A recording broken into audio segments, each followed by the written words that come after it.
কোনো এক শুভাকাঙ্ক্ষী কমেন্ট করেছেন, ম্যাডাম, প্রাইভেট অঙ্গ অর্থাৎ পুরুষের প্রাইভেট অঙ্গ কতটুকু মোটা হলে যৌন মিলনে স্ত্রী সুখ পাবে? শুভাকাঙ্ক্ষীর প্রশ্নটা এমন যে লিঙ্গ কতটুকু মোটা হলে স্ত্রী সহবাসে সুখ অনুভব করবে। দেশের এবং প্রবাসের ভাই বোনদের প্রতি সালাম। আসসালামু আলাইকুম। আমি প্রভাষক ডাক্তার রিক্তা পারভীন, হোমিওপ্যাথি এবং আয়ুর্বেদিক চিকিৎসক। চেম্বার সেবা হোমিও কমপ্লেক্স অ্যান্ড সেবা ডিজিটাল ল্যাব, উপজেলা মডেল মসজিদের পূর্ব পাশে, শিমুলিয়া, মাগুরা। কোনো এক শুভাকাঙ্ক্ষী কমেন্টস করেছেন, ম্যাডাম, প্রাইভেট অঙ্গ অর্থাৎ পুরুষের প্রাইভেট অঙ্গ কতটুকু মোটা হলে যৌন মিলনে স্ত্রী সুখ পাবে? শুভাকাঙ্ক্ষীর প্রশ্নটা এমন যে লিঙ্গ কতটুকু মোটা হলে স্ত্রী সহবাসে সুখ অনুভব করবে। আসলে সুখ অনুভব করাটা এটা লিঙ্গ মোটার উপরে নির্ভর করে না, লম্বার উপরে নির্ভর করে না। কারণ মেয়েরা চায় দীর্ঘ সময় সহবাসে লিপ্ত থাকতে, এবং মেয়েদের একটা যোনিপথের ভিতরে একটা বিশেষ একটা অঙ্গ আছে, অর্থাৎ বিশেষ একটা অংশ, সেটা হলো জি স্পট জায়গা। এই জায়গাটা যোনিপথের ভিতরে থাকে, অর্থাৎ উপরের ওয়ালে থাকে, যোনিপথের উপরের দিকে থাকে, নিচের দিকে মলদ্বার প্রসাবের রাস্তার নিচে উপরের দিকে থাকে জি স্পট জায়গাটা। এখানে খ্যাচকেটা খ্যাচকেটা ওয়াল থাকে, ওয়ালে খ্যাচকেটা খ্যাচকেটা একটা জায়গা থাকে। এই জায়গাটায় যত ঘর্ষণ দেওয়া যাবে স্ত্রী তত সুখ অনুভব করবে এবং তার বীর্যপাত হবে, অর্থাৎ তার চরম সুখ অনুভব করবে।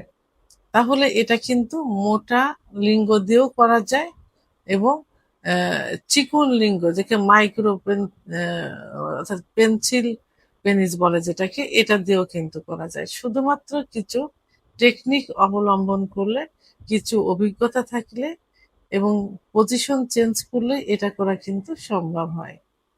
সর্বোপরি এটাই মানে বুঝতে হবে যে মেয়েরা মোটা লিঙ্গর পরিবর্তে দীর্ঘ সময় সহবাসে লিপ্ত থেকে তাদের অর্গাজম ঘটানোটাকে তারা বেশি সুখ অনুভব করে। কারণ মেয়েদের অর্গাজম হয় একটু দেরিতে, তাদের সেক্স লুকায়িত থাকে। কোনো মেয়েদের দেখা যায় 10 থেকে 15 মিনিট সময় লাগে, কোনো মেয়েদের দেখা যায় 30 থেকে 35 মিনিটও সময় লাগে। তাহলে যদি লিঙ্গ মোটা হয়, আপনার সময় যদি কম হয়, তাহলে কি স্ত্রী সুখ অনুভব করবে? স্ত্রী কি অর্গাজম হবে? আপনাকে দীর্ঘ সময় সহবাসের জন্য প্রস্তুতি নিতে হবে এবং সেইভাবে নিজেকে তৈরি করতে হবে। আর কিছু টেকনিক অবলম্বন করতে হবে, যে কোন পজিশনে গেলে মেয়েরা সুখ অনুভব করে, অর্থাৎ তার জি স্পট জায়গাটা স্পর্শ করবে। আর মেয়েদের জি স্পট জায়গাটা কিন্তু যোনিপথের থেকে 1.5 থেকে 2 ইঞ্চি ভিতরে থাকে বেটে মেয়েদের জন্য, আর লম্বা মেয়েদের জন্য 2 থেকে 2.5 ইঞ্চি ভিতরে থাকে। তো এইখানে একটু টেকনিক অবলম্বন করে লিঙ্গকে নিচের দিকে ধাবিত না করে উপরের দিকে ধাবিত করে যদি লাগাতার ঘর্ষণ দেওয়া যায়, তাহলে 2.5 থেকে 3 ইঞ্চি লিঙ্গ দিয়েও কিন্তু তাদের চরম সুখ দেওয়া সম্ভব হয়, অর্থাৎ বীর্যপাত ঘটানো সম্ভব হয়। বাংলাদেশের পুরুষের লিঙ্গের গড় সাইজ, বাংলাদেশ বলে ভুল হবে, এশিয়া মহাদেশের, বাংলাদেশ সহ এশিয়া মহাদেশের পুরুষের লিঙ্গের গড় সাইজ 6.2 ইঞ্চি মতো থাকে। সেখানে বাংলাদেশের পুরুষদের দেখা যায় 3.5, 4, 4.5 এর মধ্যে সীমাবদ্ধ থাকে।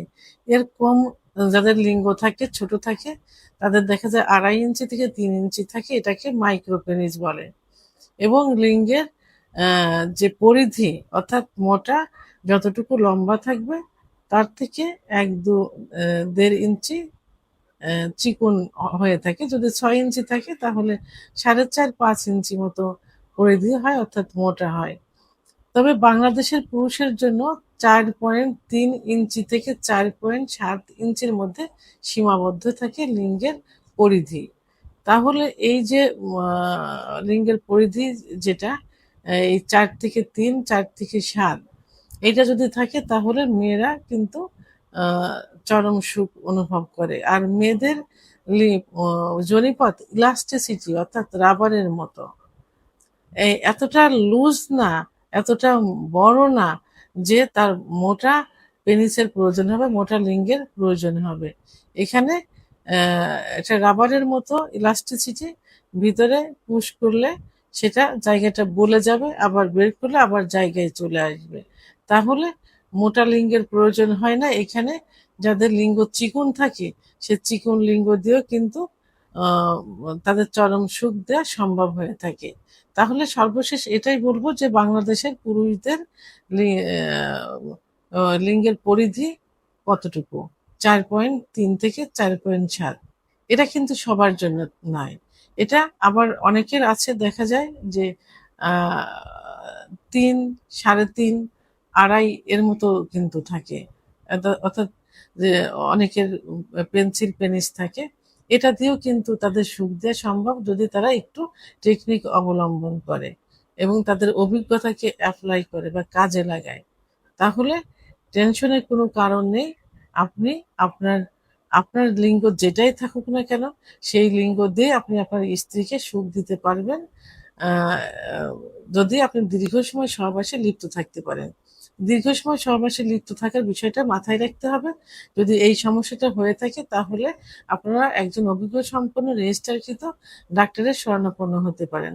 আরেকটা বিষয় হলো যে যদি লিঙ্গে আগে ভালো ছিল, আগে মোটা ছিল, অর্থাৎ যৌবনের শুরুতে বিভিন্ন কারণে লিঙ্গ চিকুন হয়ে গেছে, অর্থাৎ হস্তমৈথুন, বিছানায় ঘর্ষণ, স্বপ্নদোষ ইত্যাদি কারণে এবং হরমোন কমে যাওয়ার জন্য লিঙ্গ চিকন হয়ে গেছে, এটা চিকিৎসা দিলে কিন্তু আবার পূর্বের অবস্থায় পুরোপুরি না হলেও অনেকটা ফিরে আসা সম্ভব।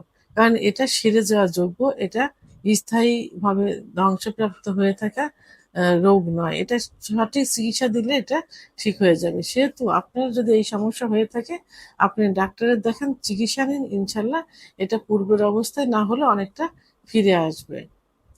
ভিডিওটি সম্পর্কে যদি কোনো মতামত থেকে থাকে অবশ্যই কমেন্টসের মাধ্যমে জানাবেন। আর ভিডিওটি ভালো লাগলে লাইক, কমেন্ট, সাবস্ক্রাইব করে আমার সঙ্গে থাকুন। আল্লাহ হাফেজ।